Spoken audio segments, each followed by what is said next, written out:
Hi everybody, I am Bikram Misra and you are watching your YouTube channel Digital Maths Mantra. Dear students, आज का जो हमारा topic है वह identity relation का है। हमारा जो प्रीवियस लेक्चर वीडियो है उसमें मैंने आपको समझाया कि ये इम्पिटी रिलेशन क्या होता है और यूनिवर्सल रिलेशन क्या होता है।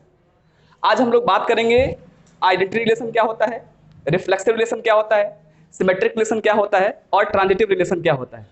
फिर इसके बाद हम लोग समझेंगे कि इक्विवेलेंस रिलेशन क्या होता है। तो स्टार्ट करते हैं हम लोग आइडेंटिटी रिलेशन से। सबसे पहले हम लोग इसका डेफिनेशन लिखते हैं और फिर प्रॉपर्ली ढंग से समझते हैं कि ये होता क्या है।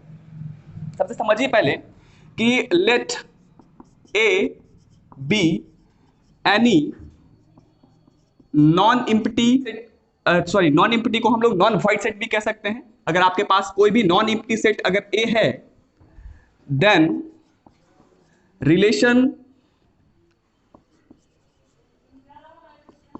R on set A is said to be identity if each element of set A is related to itself only। या इसको अगर हम दूसरे भाषा में कहें तो ऐसे भी कह सकते हैं कि फॉर ऑल। आप ध्यान रखें इस सिंबल को हम लोग पढ़ते हैं for all A belongs to set A there exist. आप इसको भी ध्यान रखें, इसको हम लोग पढ़ते हैं there exist A comma A belongs to R. इस केस में हम लोग ऐसे रिलेशन को हम लोग कहेंगे आइडेंटिटी रिलेशन। फिर से समझते हैं कि इसमें लिखा हुआ क्या है। ध्यान रखिए कि अगर आपके पास एक कोई भी नॉन इम्पिटी सेट है, नॉन इम्पिटी बोले तो उसमें कहीं ना कहीं कोई ना कोई एलिमेंट लाई करना चाहिए, एग्जिस्ट करना चाहिए। अगर आपके पास ए कोई नॉन इम्पिटी सेट है तो किसी रिलेशन आर को ए पे हम लोग उस रिलेशन को हम लोग आइडेंटिटी रिलेशन कह सकते हैं। कब कहेंगे? साफ साफ लिखा हुआ है कि ए में जितना भी एलिमेंट हो, each element of set A is related to itself only। मतलब अगर A में अगर मैं बात करूं, अगर कोई रिलेशन A, अगर कोई सेट A है जिसमें एलिमेंट है 1, 2, 3 और कोई रिलेशन A पे है, तो अगर R में अगर मैंने आपसे कहा कि चलो इसमें 1, 1 है ना, 1, 2 है, 2, 2 है, और मैंने आपसे पूछा कि यह जो रिलेशन है वह आइडेंटिटी रिलेशन है क्या, तो इसको पहचानने के लिए हमको क्या करना पड़ेगा? आपको डेफिनेशन ध्यान रखना पड़ेगा। डेफिनेशन में क्या है कि ए का जितना भी एलिमेंट होगा, सारे एलिमेंट का डबलेट वाला ऑर्डर्ड पेयर उस अगर आर में दिखता है तो वह जो रिलेशन होगा वह आइडेंटिटी रिलेशन होगा, अदरवाइज वह आइडेंटिटी रिलेशन नहीं होगा। इसको आइडेंटिटी रिलेशन को हम लोग हिंदी में तत्समक संबंध कहते हैं। ठीक है, आप समझिए जैसे मैंने कहा कि कोई रिलेशन ए पे है और ए का एलिमेंट है 1, 2, 3 और मैंने आपसे पूछा कि यह R जो है क्या यह एक आइडेंटिटी रिलेशन है। इसको पहचानने के लिए हमको क्या करना पड़ेगा? पहले देखना पड़ेगा कि A में कौन कौन सा एलिमेंट है। तो 1 है, तो अगर 1 है A में तो 1, 1 वाला जो ऑर्डर्ड पेयर होगा अगर R में एग्जिस्ट कर रहा होगा। फिर देखना है कि 2 भी है तो 2, 2 वाला भी ऑर्डर्ड पेयर R में एग्जिस्ट करना चाहिए। 3 भी है तो 3, 3 वाला भी ऑर्डर्ड पेयर R में एग्जिस्ट करना चाहिए। अगर एग्जिस्ट करेगा तो वह आइडेंटिटी रिलेशन कहलाएगा, अदरवाइज वह आइडेंटिटी रिलेशन नहीं कहलाएगा। तो मैंने क्या देखा यहाँ पे कि चलो 1 है तो 1, 1 वाला तो मिल गया ऑर्डर्ड पेयर, 2 है तो 2, 2 वाला भी ऑर्डर्ड पेयर मिल गया। लेकिन आप जरा देखें कि इसमें तो 3 भी है, 3 belongs to A, but 3, 3 does not belongs to R. ये 3, 3 जो है आर में नहीं है, इसीलिए हम कह सकते हैं कि R is not an identity relation. एक दो और एग्जांपल कर लेते हैं हम लोग, है ना। एक एग्जांपल में मैंने कह दिया, आपसे पूछा कि R1 में मैंने लिखा ये R है, एक R1 में लिख रहा हूं और मैंने पूछा कि इसमें 1, 1 है, 2, 2 है, नथिंग एल्स, इसके अलावा कुछ भी नहीं है। इसमें तो 1, 2 भी था, इसमें सिर्फ 2, 2 है। तो 1, 1 है, 2, 2 है, फिर भी यहाँ पे आप समझ सकते हैं यहाँ पे भी 3, 3 नहीं है, इसलिए R1 जो होगा वह भी आइडेंटिटी रिलेशन नहीं होगा। वेयर एज अगर मैं बात करूं R2 पे, R2 में मैंने ऐसे कुछ लिखा 1, 1 भी है, 2, 2 भी है और 3, 3 भी है और मैंने इसमें 1, 2 भी लगा दिया। अगर आपसे अगर कोई पूछा जाए कि यह जो रिलेशन है वह आइडेंटिटी रिलेशन है क्या, तो आप समझिए कि इसमें 1,1 भी है, 2,2 भी है और 3,3 भी है। मतलब यहां तक तो हम सेटिस्फाइड हैं कि ए का जितना भी एलिमेंट है सारे एलिमेंट का डबलेट वाला ऑर्डर्ड पेयर इस आर में तो एग्जिस्ट कर रहा है। बट आप एक बात मैंने देखिए मैंने साफ साफ लिखा है कि जितना भी एलिमेंट ए का हो वह अपने आप से रिलेटेड होना चाहिए, ओनली भी लगा हुआ है, सिर्फ अपने आप से ही संबंधित होना चाहिए, वह किसी दूसरे से संबंधित नहीं हो सकता है। जैसे मैंने कहा इसमें 1,1 भी है, 2,2 भी है, 3,3 भी है, बट ये वहां पे 1,2 भी आ रहा है और इस 1,2 आने के कारण यह जो रिलेशन होगा वह आइडेंटिटी रिलेशन नहीं कहलाएगा। वहीं पे अगर मैं बात करूं R3 के बारे में, अगर R3 में मैंने सिर्फ लिखा 1,1, 2,2 और 3,3, तो अगर मैंने आपसे पूछा कि यह जो रिलेशन है क्या वह आइडेंटिटी रिलेशन है, तो आप समझ सकते हैं कि इसमें 3 ही एलिमेंट थे और तीनों का डबलेट वाला ऑर्डर्ड पेयर यहाँ पे मौजूद है, इसीलिए यह रिलेशन जो होगा वह एक आइडेंटिटी रिलेशन होगा। आशा करते हैं कि यह आइडेंटिटी रिलेशन आपको समझ में आ गया होगा। इसके बाद अब अगले रिलेशन की ओर बात करते हैं। अब हम लोग जो पढ़ने जा रहे हैं उस रिलेशन का नाम है रिफ्लेक्सिव रिलेशन, और कहीं ना कहीं ये रिलेशन जो है बहुत इंपॉर्टेंट है, आपको समझना चाहिए। आप समझिए कि ये रिफ्लेक्सिव रिलेशन होता क्या है। यह रिफ्लेक्सिव रिलेशन जो है वह लगभग आइडेंटिटी के टाइप का आप कह सकते हैं। हम समझते हैं थोड़ा सा डिफरेंट है, समझते हैं इसमें क्या है। सारा का सारा डेफिनेशन वही रहेगा, सिर्फ वहां से ओनली रिमूव कर दिया जाएगा, हटा दिया जाएगा। जैसे मैंने कहा कि let A B any non empty set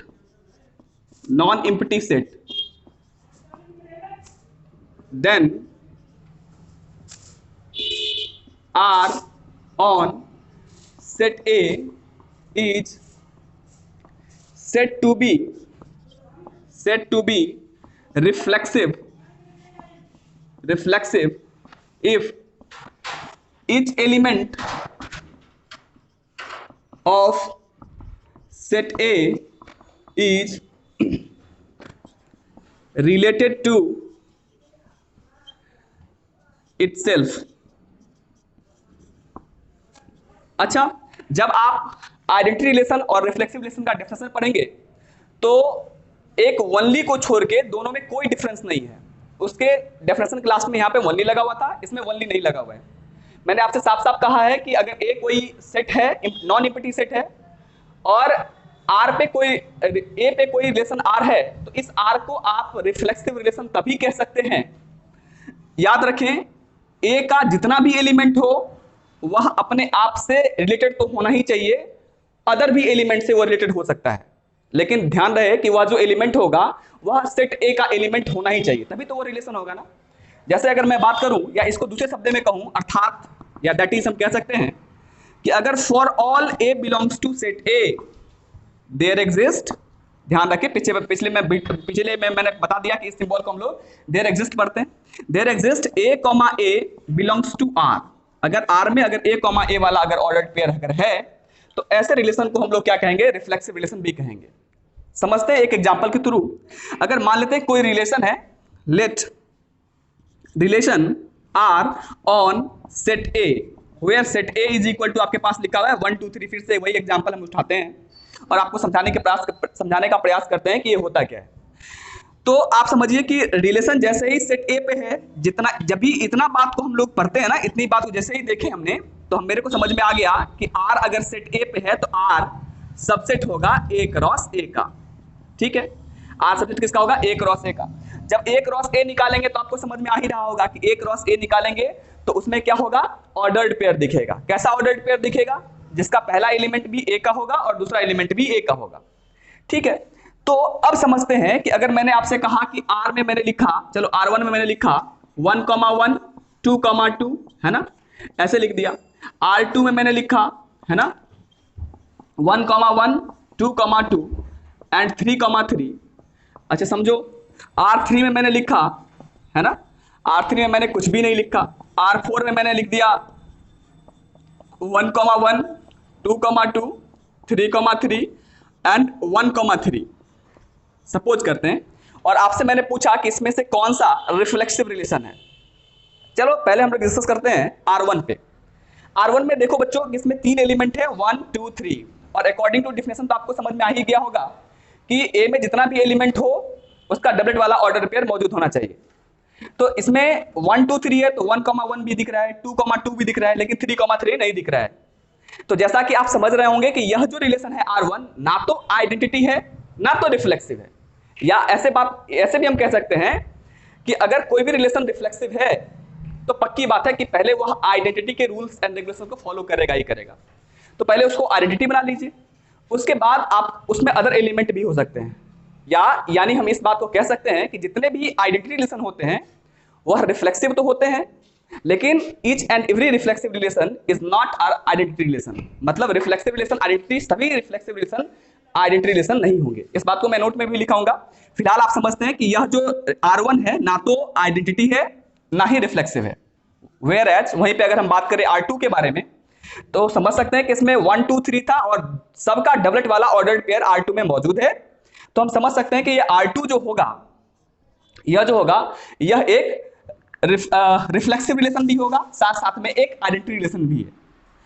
R3 की अगर बात करें तो इसमें तो कोई एलिमेंट ही नहीं है, जबकि रिफ्लेक्सिव होने के लिए कंडीशन क्या था, 1 1 होना ही चाहिए, 2 2 होना ही चाहिए, 3 3 होना ही चाहिए। तो हम कह सकते हैं कि R3 जो है वह भी एक रिफ्लेक्सिव रिलेशन नहीं है।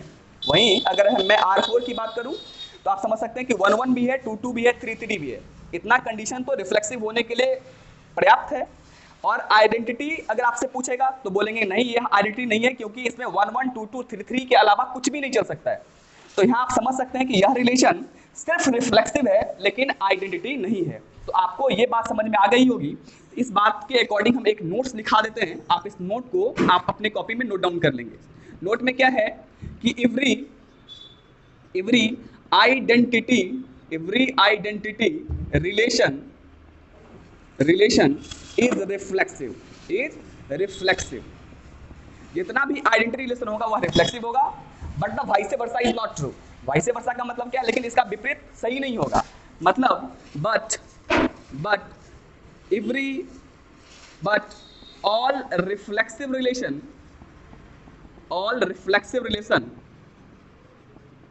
is not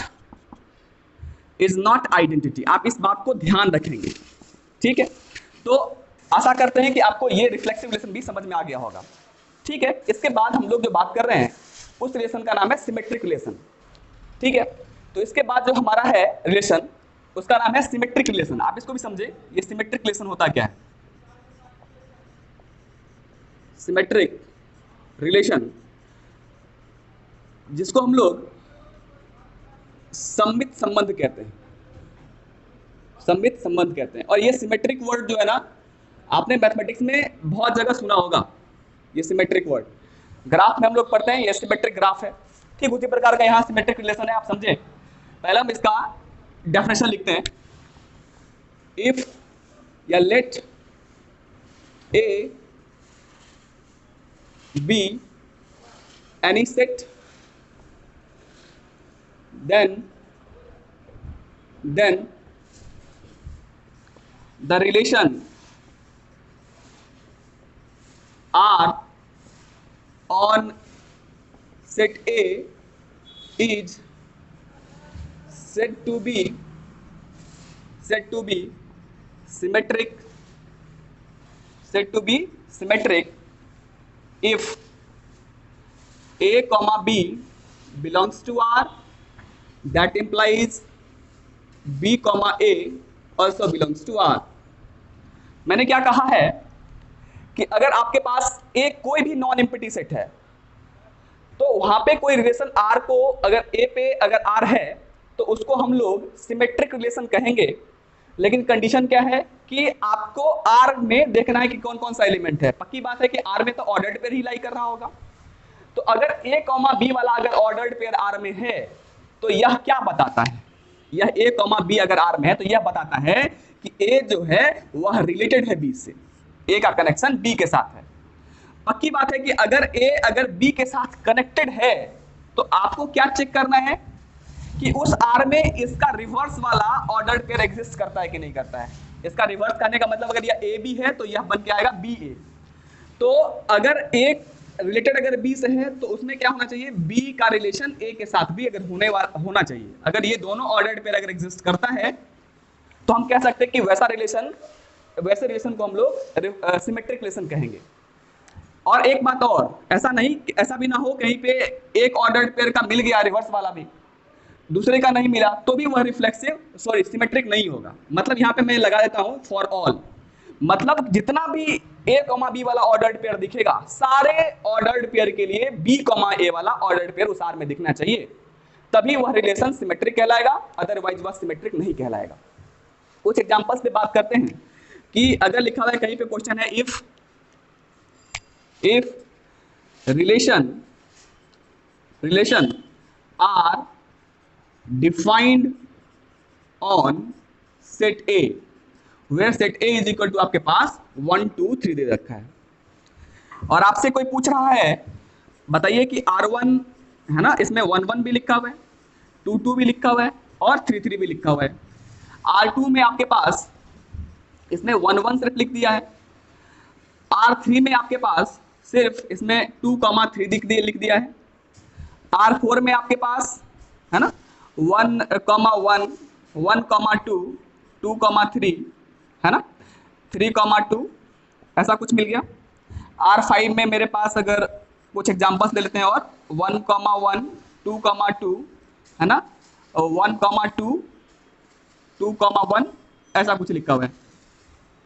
और आपसे पूछा जाता है कि आप इसमें से पहचाने कि कौन सा जो रिलेशन है वह सिमेट्रिक रिलेशन है। तो आप समझिए इस बात को, आप डेफिनेशन को ध्यान से पढ़िए, है ना। डेफिनेशन को अगर ध्यान से पढ़ते हैं तो आपको ये खुद ब खुद समझ में आ जाए कि होता क्या है। मैंने क्या लिखा है कि आर में अगर ए कॉमा बी के टाइप का ऑर्डर्ड पेयर एग्जिस्ट कर रहा है तो इसके रिवर्स वाला ऑर्डर्ड पेयर भी आर में एग्जिस्ट करना चाहिए। अगर कर रहा होगा तो वह जो रिलेशन होगा वह सिमेट्रिक रिलेशन कहलाएगा, अदरवाइज वह सिमेट्रिक रिलेशन नहीं कहलाएगा। चेक करते हैं, देखो इसमें क्या है कि 1 2 3 है, तो समझ में एक बात, तो एक एग्जांपल और लेते हैं कि और ज्यादा आपकी क्लैरिटी इसमें बढ़ेगी। अगर मैंने लिखा 1 3 3 1 है ना 2 2 मैंने लिखा, और मैंने आपसे पूछा कि यह भी रिलेशन को आपको बताना है कि इसमें से कौन सा रिफ्लेक्सिव सिमेट्रिक रिलेशन है या नहीं। तो देखो आप इसमें, अगर मैं इसमें बात करूं तो कह सकते हैं कि 1 1 भी है। देखो इसको आप ए बोलो, इसको बी बोलो, ए कॉमा बी तो एग्जिस्ट कर रहा है, इस तरह का ऑर्डर्ड पेयर आर में है, तो इसका रिवर्स वाला ऑर्डर्ड पेयर क्या होगा, इसको जब रिवर्स करेंगे तो भी तो यह 1 1 ही रहेगा। और आप समझते हो ना कि रिलेशन जो होता है वह भी एक सेट है, करली ब्रैकेट में लिखा हुआ है, और ये लोग जो है ये ऑर्डर्ड पेयर जो है इसके एलिमेंट्स हैं। और मैंने आपको बताया था सेट थ्योरी में कि जब भी उसको हम लोग रोस्टर मेथड में लिख रहे होते हैं तो हमको रिपीटेशन नहीं लिखना होता है, आप रिपीट नहीं कर सकते हैं एलिमेंट को। तो 1 1 का उल्टा रिवर्स करेंगे तो भी तो 1 1 ही बनेगा। तो इसमें 1 आपको अंडरस्टूड सी बात है कि 1 1 का उल्टा 1 1 ही है, तो ये इसमें एग्जिस्ट कर रहा है। 2 2 में भी वही बात है, 3 3 में भी वही बात है। तो यहां से हम कह सकते हैं कि R1 जो है ना वह एक सिमेट्रिक रिलेशन है। अच्छा R2 के बारे में अगर बात करें तो देखो 1 1 तो है, और 1 जो है ना वह ए में एग्जिस्ट भी ये कर रहा है, तो आप समझिए R2 इसका उल्टा भी करेंगे तो 1 1 ही होगा, तो हम कह सकते हैं हाँ इसमें होगा। तो R2 जो है ना वह भी एक सिमेट्रिक रिलेशन है। वहीं पे अगर हम R3 की बात करें तो 2 3 है, आप समझिए यह ए कॉमा बी टाइप का ऑर्डर्ड पेयर है, लेकिन जब इसका रिवर्स करेंगे तो 3 2 बन जाएगा, और 3 2 बन जाएगा। तो 2 3 और 3 2 जो होता है वह डिफरेंट ऑर्डर्ड पेयर होते हैं, वह सेम ऑर्डर्ड पेयर नहीं होता है।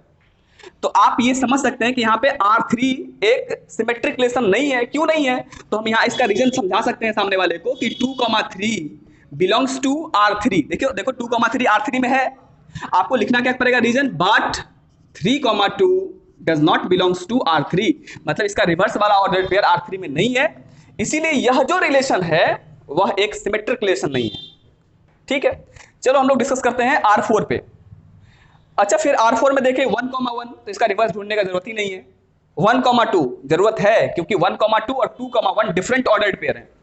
तो देखते हैं, चेक करते हैं, 1 2 है, फिर 2 1 नहीं दिखा, तो आगे बढ़ना ही नहीं है। किसी भी एक ऑर्डर्ड पेयर का रिवर्स वाला अगर ऑर्डर्ड पेयर अगर उस R4 में या किसी रिलेशन में एग्जिस्ट नहीं कर रहा है तो हम कह सकते हैं कि वह रिलेशन जो होगा वह सिमेट्रिक रिलेशन नहीं होगा। वेयर आप देख सकते हो कि 1 2 को छोड़ के 3 2 तो 2 3 और 3 2 दोनों एग्जिस्ट कर रहा है, तो इसके अकॉर्डिंग और इसके अकॉर्डिंग और इसके अकॉर्डिंग हम कह सकते हैं कि यह है ना सिमेट्रिक रिलेशन है। लेकिन यहाँ पे 1 2 इसमें बाधाएं डाल रही है, तो आप कह सकते हैं, आपको अगर इसका कारण लिखना है तो आप कह सकते हैं कि 1 2 बिलोंग्स टू R4 बट है ना 2 1 does not belongs to R4, R4 में यह नहीं है, इसीलिए यह रिलेशन जो होगा वह सिमेट्रिक रिलेशन नहीं होगा। वहीं पे अगर हम R5 की बात करें तो 1,1 को देखने की जरूरत नहीं, 2,2 1,2 भी है और 2,1 भी है, तो हम कह सकते हैं यहां से आपको R5 जो होगा वह एक सिमेट्रिक रिलेशन होगा। बस आपको ध्यान सिर्फ इतना ही रखना है कि अगर A का रिलेशन B के साथ है तो B का रिलेशन भी A के साथ अगर होगा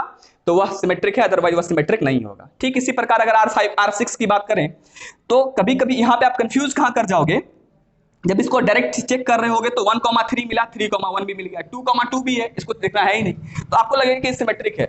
लेकिन आप जरा गौर करो कि रिलेशन सेट ए पे है और अच्छा एक काम करते हैं, इसको हम लिखते हैं 1,4 4,1, अभी समझो। ठीक है, तो आपको क्या देखने से लग रहा है कि 1,4 4,1 भी है, 2,2 भी है, तो यह जो रिलेशन है वह लगेगा देखने से लगेगा कि रिफ्लेक्सिव रिलेशन है, लेकिन आप ध्यान रखो ये तो रिलेशन ही नहीं है, तो फिर हम रिफ्लेक्सिव कैसे बताएंगे? क्योंकि R मतलब कि जो ए में तो 4 एग्जिस्ट ही नहीं कर रहा है, 1 2 3 तक ही है, इसमें 4 एलिमेंट तो है ही नहीं, तो इसीलिए हम कह सकते हैं कि R6 जो है वह एक रिलेशन ही नहीं है ए में।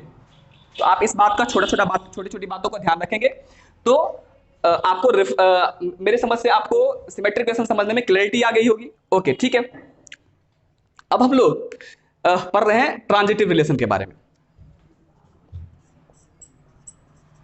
ट्रांजिटिव रिलेशन, ट्रांजिटिव रिलेशन, इसको हिंदी में हम लोग संक्रामक संबंध कहते हैं। बच के रहिएगा, फैलने वाला बीमारी है। ठीक है, तो यहां पे भी एग्जांपल, इफ रिलेशन, या कह सकते हैं रिलेशन, सीधा स्टार्ट करते हैं, relation R on set A is said to be transitive if, ध्यान समझिएगा इसको, A, B belongs to R and B, C belongs to R, that implies A, C also belongs to R। मतलब अगर इस बात को दूसरे शब्दों में कहें तो कह सकते हैं डेट इज, अगर A का रिलेशन B के साथ है ना, एंड B का रिलेशन अगर C के साथ है, तो A का अगर C के साथ अगर रिलेशन होगा, A का रिलेशन अगर C के साथ अगर होगा तो यह रिलेशन जो होगा वह ट्रांजिटिव रिलेशन कहलाएगा, अदरवाइज ट्रांजिटिव रिलेशन नहीं कहलाएगा। मैंने पहले कहा कि ये संक्रामक बीमारी है, संक्रामक वैसे नाम है, संक्रामक समझिए इसको, फैलने वाली है। मतलब A का कनेक्शन अगर B के साथ है और B C के साथ कनेक्शन अगर बना लिया है तो A का भी कनेक्शन चाहता है कि वो C के साथ हो जाए। अगर हो जाएगा ऐसे रिलेशन को हम लोग ट्रांजिटिव रिलेशन कहेंगे, अदरवाइज वह ट्रांजिटिव रिलेशन नहीं कहलाएगा। समझते हैं कुछ एग्जांपल से। जैसे फिर से वही बात कि अगर मान लेते हैं कोई मेरे पास एक सेट A है जिसमें एलिमेंट है 1 2 3, है ना, और 1 2 3 तो है, और आपसे पूछा गया कि R में आप बताओ, R1 में लिखा हुआ है आपके पास 1,1, है ना, 2,2 और 3,3, है ना। R2 में आपके पास लिखा हुआ है, आप समझिए, इसमें लिखा हुआ 1,2 2,1, है ना। R3 में आपके पास लिखा हुआ है 1,1, है ना, 1,2 और 2,3 लिखा हुआ है और 1,3 भी लिखा हुआ है।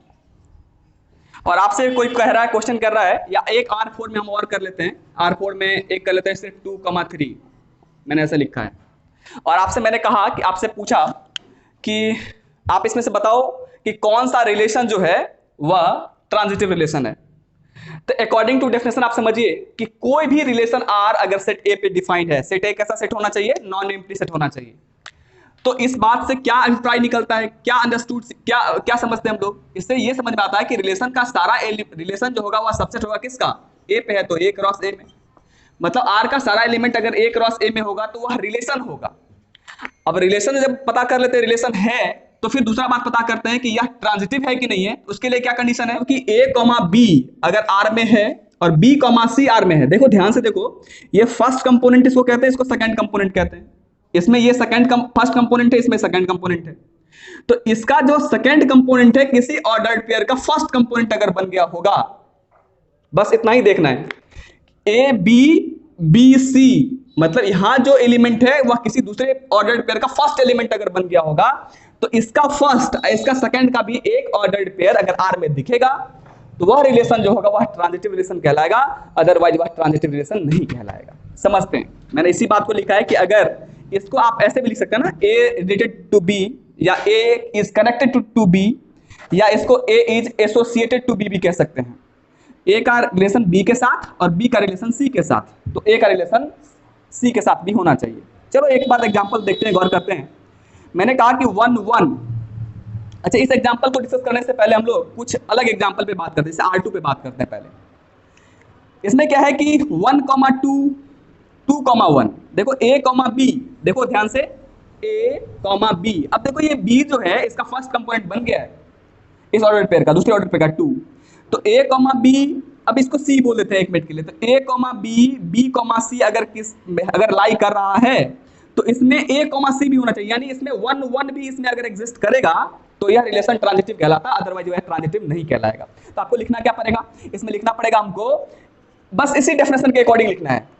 यहाँ पे ए बी है, आपको लिखो कि कौन है भाई, तो 1 2 इसमें आर में है, एंड लिखो। फिर क्या लिखना है, बी सी, तो बी सी की जगह पे क्या लिखेंगे आप, 2 1 बिलोंग्स टू आर। वैसे एक्चुअली अगर आपको लिखने नहीं आएगा तो ये चैप्टर बहुत कॉम्प्लिकेटेड हो जाता है। जनरली कहीं पे ये फर्स्ट चैप्टर को पढ़ाया नहीं जाता है स्टार्टिंग में, आप इसको समझिए। तो 1 2 belongs to R and 2 1 belongs to R अगर है, तो दैट इंप्लाइज क्या कहना चाहता है कि इसका फर्स्ट कंपोनेंट का सेकंड कंपोनेंट वाला ऑर्डर पेयर भी इसमें होना चाहिए।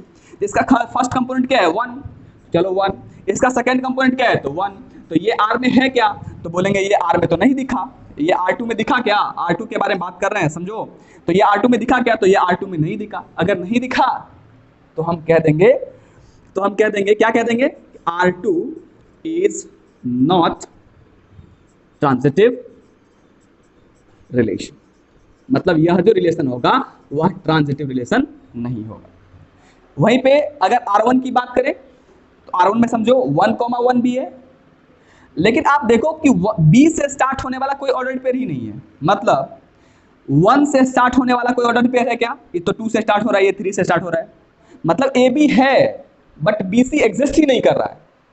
अगर ऐसा कंडीशन अगर आ रहा है कि AB है ना, बट BC मतलब इसका सेकंड कंपोनेंट से स्टार्ट होने वाला कोई ऑर्डर्ड पेयर उसमें है ही नहीं, तो ये बाय डिफॉल्ट ट्रांजिटिव कहलाता है ना। कनेक्शन बनाया नहीं तो दूसरे से कनेक्शन क्या बनाएगा, वो पहला कंपोनेंट, आप याद रखें इस बात को।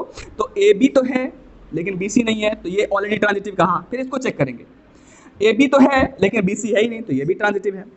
AB है लेकिन BC है ही नहीं, तो ये भी ट्रांजिटिव है। तो हम कह सकते हैं कि R1 जो है वह ट्रांजिटिव है। वहीं पे अगर हम R3 की बात करें तो 1 1 को देखें तो इसका सेकंड कंपोनेंट 1 है, इसका भी 1 दिखा, तो 1 2 ये तो इटसेल्फ हो जाएगा।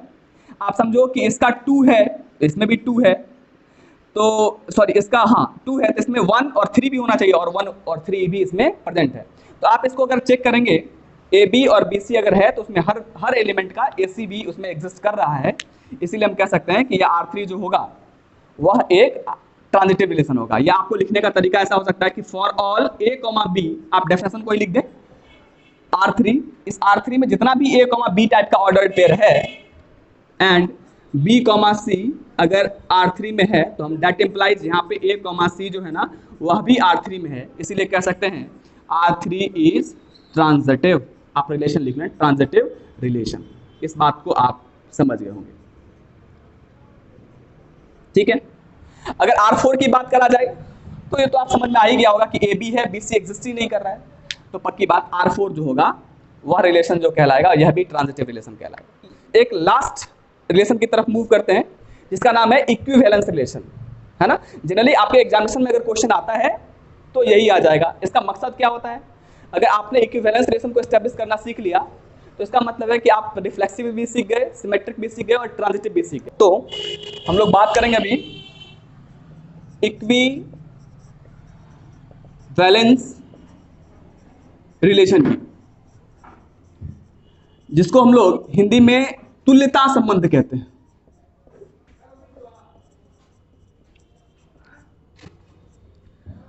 ध्यान रखें, a relation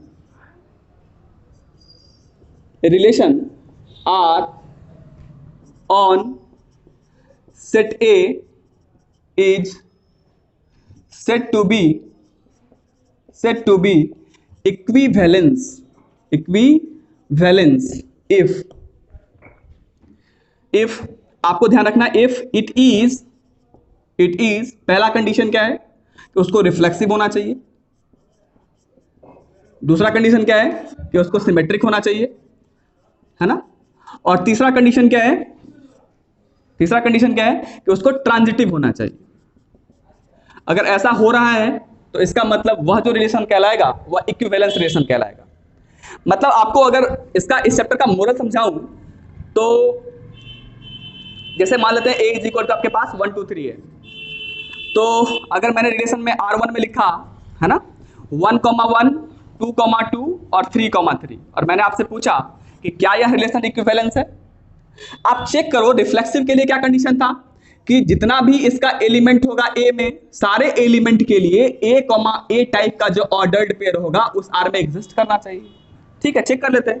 तो 1, 1 भी मिला, 2, 2 भी मिला, 3, 3 भी मिला। चलो ये रिफ्लेक्सिव हो गया, है ना।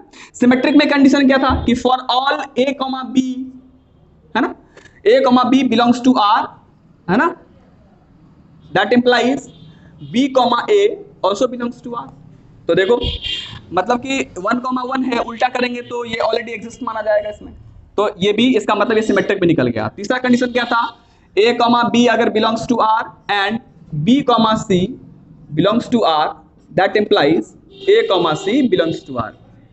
तो A, B तो है, B से स्टार्ट होने वाला कोई ऑर्डर्ड पेयर ही नहीं है, हर ऑर्डर्ड पेयर के साथ यही रूल फॉलो कर रहा है, तो इसका मतलब यह जो रिलेशन है वह ट्रांजिटिव है। तो हम कह सकते हैं कि यह R1 जो है वह एक इक्विवेलेंस रिलेशन है। इक्विवेलेंस का मतलब क्या है, ये तीनों रूल को फॉलो करता है, रिफ्लेक्सिव भी है, सिमेट्रिक भी है और ट्रांजिटिव भी है ना। और इस लेक्चर को आप ध्यान से सुनिए, अगर एक बार समझ में नहीं आता है तो दोबारा पढ़िए। अगर किसी भी तरह का क्वेरीज हो तो आप मेरे कमेंट बॉक्स में जाके कमेंट करें ताकि मैं आपका ज्यादा से ज्यादा हेल्प कर पाऊं। ठीक है, धन्यवाद। Watching this video and subscribe your channel.